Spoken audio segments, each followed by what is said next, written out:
Hi friends, welcome to Divyasri kitchen and blogs. ఇవాళ మన special very taste recipe వచ్చేసి kushka biryani. Best rice recipe. చాలామంది ఈ వర్డ్ని ఇప్పుడే విని ఉంటారు, కానీ ఇది చాలా టేస్టీగా బిర్యానీ ఫ్లేవర్తో చాలా టేస్టీగా ఉంటుందండి.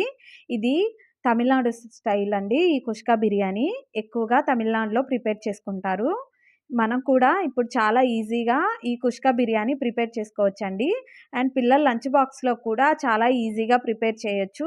అండ్ ఈ కుష్కా రైస్ బిర్యానీకి సైడ్ డిష్గా ఎలాంటి కర్రీ కానీ రైతా కానీ అవసరం లేదండి. నార్మల్గానే తినేయచ్చు, అంత బాగుంటుంది. ఇంట్లో మీ దగ్గర ఏమన్నా వెజిటేబుల్స్ ఉంటే ఇలా రైస్ చేసుకొని ట్రై చేయండి, చాలా బాగుంటుంది. ఎప్పుడన్నా ఇంట్లో కర్రీస్ లేకపోతే ఇలా ట్రై చేయండి, చాలా టేస్టీగా ఉంటుందండి. అండ్ పిల్లల లంచ్ బాక్స్లో కూడా చాలా ఈజీగా ప్రిపేర్ చేసుకోవచ్చు. అండ్ అలాగే పిల్లల నుంచి పెద్దల వరకు చాలా టేస్టీగా ఉంటుందండి. అండ్ చాలా ఇష్టంగా తింటారు.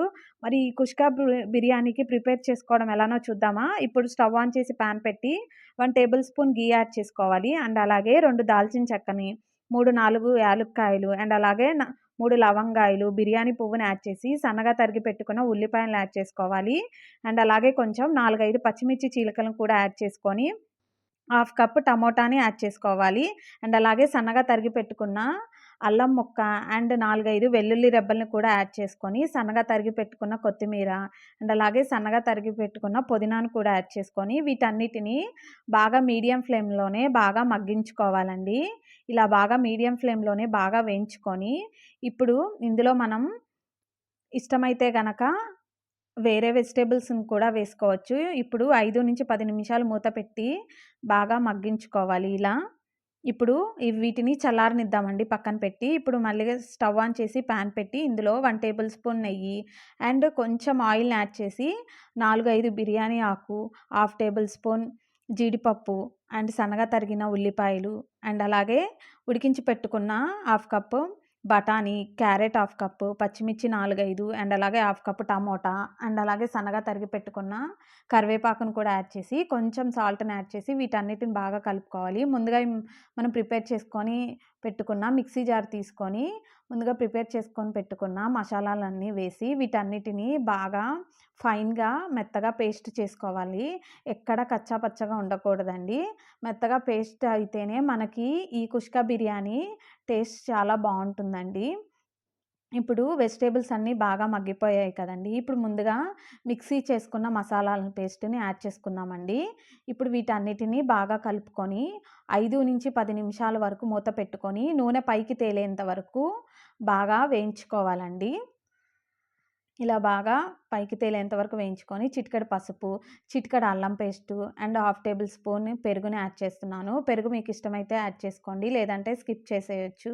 కానీ పెరుగు వేయడం వల్ల రైస్ చాలా రుచిగా ఉంటుందండి. ఇప్పుడు తగినంత సాల్ట్ వేసి మళ్ళీ కలుపుకొని 5-10 నిమిషాలు మూత పెట్టి ఇలా బాగా ముక్కలంతా బాగా మసాలాలకి పట్టేంత వరకు ఉంచుకొని, ఇప్పుడు నానపెట్టిన బియ్యాన్ని యాడ్ చేసుకోవాలి. ముందుగా మనం ఇట్లా బియ్యాన్ని యాడ్ చేసుకోవడం వల్ల ఈ కుష్కా బిర్యానీ అనేది కాదండి, ఏ బిర్యానీకైనా ముందుగా మనం ఇలా రైస్‌ని యాడ్ చేయడం వల్ల ఆహ్, వేయడం వల్ల బిర్యానీ మనకి పొడి పొడిలాడుతూ బాగా వస్తుందండి. ఇప్పుడు మూత పెట్టి 5-10 నిమిషాల వరకు బాగా ఈ రైస్‌ని వేయించుకోవాలి. ఇలా వేయించుకున్నాం కదండీ! ఇప్పుడు ఇందులో వాటర్ యాడ్ చేసుకోవాలండి. ఇక్కడ నేను 4 కప్పులు రైస్ తీసుకున్నాను కాబట్టి 8 కప్పులు వాటర్ తీసుకుంటున్నాను. అంటే ఇంకా మీకు క్లారిటీగా తెలియటానికి 1 కప్ రైస్‌కి 2 కప్స్ వాటర్ యాడ్ చేయాలండి. ఇక్కడ నేను 4 కప్పులు తీసుకున్నాను కాబట్టి 8 కప్పులు వాటర్ యాడ్ చేసుకున్నాను. ఇక్కడ మీ రైస్‌ని తీసుకునే దాన్ని బట్టి మీరు వాటర్ యాడ్ చేసుకోండి. ఇలా ఈ కప్స్‌తో నేను మెజర్‌మెంట్స్ తీసుకున్నానండి. ఇప్పుడు వీటన్నిటిని బాగా ఉడికించుకోవాలండి. ఇప్పుడు ఈ రైస్ అంతా బాగా ఉడికిపోవాలి. ఒక 10 నిమిషాలు హై ఫ్లేమ్‌లో పెట్టి మూత పెట్టుకోవాలి. అండ్ తర్వాత ఒక 20 నిమిషాలు మీడియం ఫ్లేమ్‌లో పెట్టి బాగా ఉడికించుకోవాలండి ఈ బిర్యానీ రైస్. అప్పుడే మనకి బిర్యానీ అనేది పొడి పొడిలాడుతుందండి. ఇప్పుడు మూత పెట్టుకొని ఒక 5-10 నిమిషాల వరకు బాగా మీడియం ఫ్లేమ్‌లో ఉడికించుకోవాలి. చూసారా? ఇలా బాగా ఉడికిపోతుందండి. చాలా అంటే చాలా బావుంటుందండి. అండ్ డిఫరెంట్‌గా ఉంటుంది ఈ రైస్. మళ్ళీ 5-10 నిమిషాల వరకు మూత పెట్టుకోవాలి. అంతేనండి. ఎంతో టేస్టీగా ఉండే తమిళనాడు స్టైల్ కుష్కా రైస్ రెడీ అయిపోయింది. ఇది మీరు ట్రై చేసి ఎలా వచ్చిందో నాకు కామెంట్ చేయండి. అండ్ అలాగే ఏదైనా సజెషన్ ఇవ్వాలంటే కామెంట్ బాక్స్లో కామెంట్ చేయండి. ఇప్పుడు మనం సర్వింగ్ బౌల్లో తీసుకొని సర్వ్ చేసుకుందామండి. అంతేనండి, ఎంతో టేస్టీగా యమ్మీగా ఉండే తమిళనాడు కుష్కా బిర్యానీ రెడీ అయిపోయింది. ఈ వీడియో కనుక మీకు నచ్చినట్టయితే లైక్ చేయండి, షేర్ చేయండి, కామెంట్ చేయండి.